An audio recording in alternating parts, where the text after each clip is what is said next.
সালেহা বেগম ফাউন্ডেশনের উদ্যোগে শীতার্ত, অসহায় ও দরিদ্র মানুষদের মাঝে শীতবস্ত্র বিতরণ করা হয়।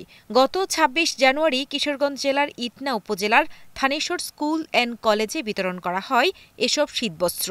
অনুষ্ঠানে প্রধান অতিথি হিসেবে উপস্থিত ছিলেন কিশোরগঞ্জ জেলার সমাজসেবা কার্যালয়ের উপপরিচালক জনাব কামরুজ্জামান খান। সভাপতিত্ব করেন কিশোরগঞ্জ ইটনা উপজেলার থানেশ্বর স্কুল অ্যান্ড কলেজের ভারপ্রাপ্ত অধ্যক্ষ মোহাম্মদ রুকনউদ্দিন ভূঁইয়া।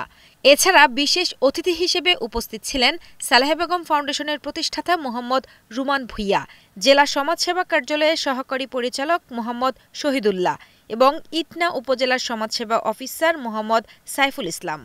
অনুষ্ঠানে সার্বিক তত্ত্বাবধানে উপস্থিত ছিলেন ফাউন্ডেশনের চেয়ারম্যান ইউসুফ ভূঁইয়া রিগান। এ সময় অতিথিরা সালেহা বেগম ফাউন্ডেশনের উদ্যোগের প্রশংসা করে বলেন, এই ধরনের সামাজিক সহায়তা মানুষের জীবনযাত্রার মান উন্নয়নে গুরুত্বপূর্ণ ভূমিকা পালন করে।